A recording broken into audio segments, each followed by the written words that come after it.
Hello friends, स्वागत है आप सभी को मेरे यूट्यूब चैनल पे। तो आज की हमारी कहानी का नाम है उपहार। प्रज्ञान ना जाने किस उधेड़ बुन में खोया खोया सा था। उसे कुछ अच्छा नहीं लग रहा था। 2-3 दिन से उसने खाना भी ठीक से नहीं खाया था। बस मौन खुद से बातें करता और बार बार आसमान को निहारता। प्रज्ञान के भीतर चल रहे इस संघर्ष को पत्नी सरला अच्छी तरह समझती थी। वह पढ़ी लिखी महिला थी, लेकिन वह भी बेबस थी। देखो प्रज्ञान, इस तरह काम नहीं चलेगा। आपकी उदासी मुझसे देखी नहीं जाती। मैं आपके भीतर चल रहे संघर्ष को समझती हूँ। मैं आपकी धर्म पत्नी हूँ। तुम्हारे हर सुख दुख की सहभागी हूँ। मैं जानती हूँ आपकी नौकरी नहीं रही। बच्चों की पढ़ाई और घर के खर्चे, गृहस्थी चलाना मुश्किल हो रहा है। हमारे पास कोई विकल्प भी नहीं है। धन के नाम पर हमारे पास एक कौड़ी नहीं है।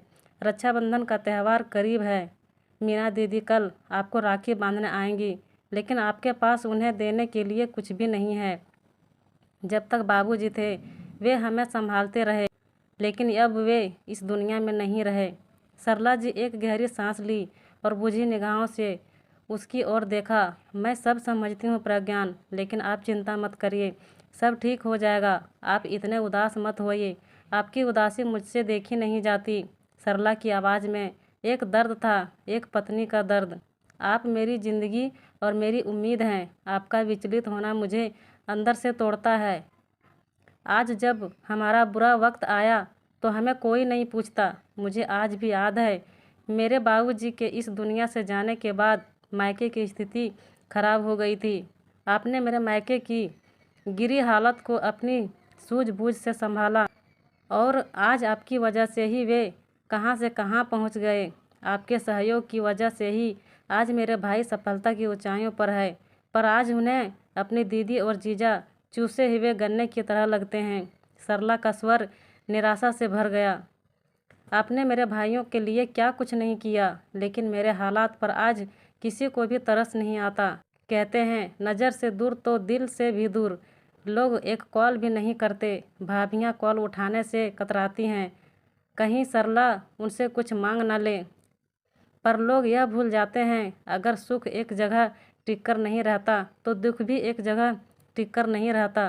प्रज्ञान, मेरे पास एक उम्मीद है। अगर आप चाहें तो हमारी सगाई के समय आपने मुझे जो अंगूठी पहनाई थी, मीना दीदी को रक्षाबंधन के अवसर पर उपहार स्वरूप दे दें।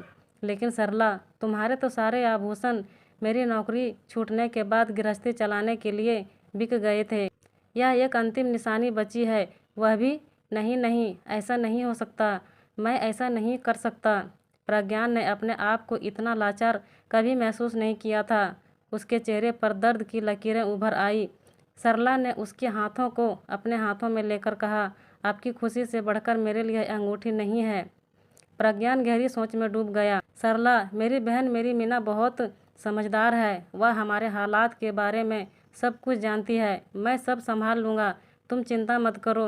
राखी पैसों का नहीं, दिलों और रिश्तों का त्यौहार है। फिर इस दुनिया में समय का मारा सिर्फ मैं अकेला प्रज्ञान थोड़े ही हूँ जो बहन को राखी बांधने के लिए उपहार में कुछ ना दे सक पाएगा। मेरे जैसे लाखों भाई हैं। प्रज्ञान आदों के गलियारे में घूमने लगा। मीना को बचपन में मिट्टी के खिलौने बेहद पसंद थे। प्रज्ञान गांव के मेले से मीना के लिए मिट्टी के खिलौने जरूर लाता। उसे आज भी याद है, मीना जब शादी के बाद ससुराल जाने लगी तो वह अपने भाई प्रज्ञान से लिपट कर खूब रोई। इस घर से विदा लेते वक्त उस खिलौनों को प्रज्ञान को देते हुए उसने कहा था, भैया इसे मेरी धरोहर समझना। यह महज खिलौने नहीं, इसमें मेरा दिल बसता है। यह हम दोनों भाई बहन के अटूट स्नेह की निशानी है। इस मिट्टी में मेरे भाई का प्यार बसता है। भैया वादा करो, इन्हें कभी मिट्टी समझकर फेंक मत देना। इन्हें संभाल कर रखना।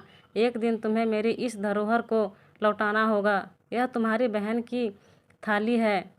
प्रज्ञान ने अपनी बहन मीना के उस खिलौनों को 25 साल बाद भी संभाल कर रखा था। आज वह उस नायाब तोहफे को सीने से लगाकर खूब रोया था, लेकिन उसे एक तसल्ली मिली थी कि राखी की बधाई में प्रज्ञान मीना को उसकी थाली उपहार में देगा। अब उसकी चिंता दूर हो गई थी। उसके चेहरे पर हल्की मुस्कुराहट उभर आई थी। इंतज़ार की घड़ियाँ ख़त्म हुई। आखिर आज वह दिन आ गया। आज राखी का त्यौहार था। राखी बांधने का शुभ मुहूर्त सुबह 8 बजे तक ही था। लिहाजा मीना समय से पहुंच गई थी। मीना का विवाह एक समृद्ध परिवार में हुआ था। उसके पति आईपीएस अधिकारी थे, लिहाजा वह अच्छी और महंगी गाड़ी से आई थी। उसके साथ नौकर चाकर भी थे। गाड़ी से उतरने के बाद मीना सीधे घर में पहुंच गई। साथ आए नौकरों ने मिठाइयाँ, बच्चों के खिलौने, उपहार और खाने पीने का सामान अंदर पहुंचा दिए। अपनी बुआ मीना को देखकर बच्चे बहुत खुश हो गए थे। प्रज्ञान को देखते ही मीना गले से लिपट गई। प्रज्ञान मीना को अपनी जान से भी अधिक प्यार करता था। मीना एक मेधावी छात्रा थी। अपनी छोटी सी पूंजी में भी प्रज्ञान ने रात दिन मेहनत करके उसे कंप्यूटर साइंस से इंजीनियरिंग कराई थी। सच कहूँ तो इंजीनियर बनने का सपना सिर्फ मीना का नहीं था, प्रज्ञान का भी था, जिसे उसने रात दिन मेहनत करके पूरा कराया था। मीना की पढ़ाई और शादी में प्रज्ञान ने बहुत खर्च भी किया था। वह अपनी बहन की हर मांग, हर जिद को पूरा भी करता था। मीना आज एक मल्टीनेशनल कंपनी में मैनेजर थी। यह सब प्रज्ञान की वजह से ही संभव हो पाया था। वह भी प्रज्ञान को वह दिलों जान से प्यार करती है। उसे एक कांटा भी चुभ जाया करता है तो वह तड़प उठती। प्रज्ञान की नौकरी छूटने के बाद उसकी आर्थिक स्थिति से वह अच्छी तरह परिचित थी। अरे प्रज्ञान दीदी आई है, आप उनका स्वागत नहीं करेंगे या बस खड़े खड़े आंसू ही बहाते रहेंगे? बहन मीना को देखकर उसकी आंखें कब भर आई थी, यह बात प्रज्ञान को पता भी नहीं चली थी। उसने रुमाल के कोर से अपने आंसुओं को पोंछा। दीदी मुहूर्त निकल जाएगा, मैं तैयार हूँ। मेरी प्यारी बहन, अब तू जल्दी से मुझे राखी बांध। प्रज्ञान की पत्नी ने राखी और दीप की थाल मीना को देते हुए कहा, लीजिए दीदी। प्रज्ञान का तिलक, चंदन और आरती करने के बाद राखी बांध दिया। अब प्रज्ञान की बारी थी मीना की थाल में उपहार देने की। लेकिन प्रज्ञान के हाथ कांपने लगे। उसका गला भर आया। मीना से वह आंखें नहीं मिला पा रहा था, लेकिन वह मजबूर और बेबस था। ना चाहते हुए भी उसने उपहार में मीना को खिलौने की पोटली उसके हाथों में पकड़ा दी। दीदी, मेरे इस अमूल्य उपहार को यहाँ मत खोलना। शर्मिंदगी से वह सर ऊपर नहीं उठा पा रहा था, पर मीना ने उसकी बातों को नहीं माना। मीना की आंखें भर आई। उसने आंखों से गिरते आंसुओं को पोंछते हुए कहा, भैया, यह मेरा अधिकार है। मैं तो यही देखूंगी कि मेरे लाडले भाई ने राखी में अपनी लाडली को क्या दिया है। प्रज्ञान के सामने ही मीना ने खिलौनों के झोले को खोला। खिलौने, मिट्टी के खिलौने मीना के सामने बचपन की ना जाने कितनी यादें उभर आई। मीना खुशी से नाच उठी। उसकी खुशी का ठिकाना नहीं था। वह बचपन के दिनों में खो गई, जैसे उन्हें जन्नत की खुशियाँ मिल गई हो।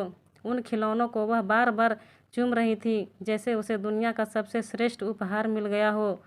उसने प्रज्ञान को गले से लगा लिया। बहन की खुशी देख प्रज्ञान की आंखों से आंसुओं का सैलाब उमड़ पड़ा। वह जाने किस अतीत में खो गया था। सच कहते हैं लोग, लड़कियों के लिए मायके की मिट्टी भी सोना होती है।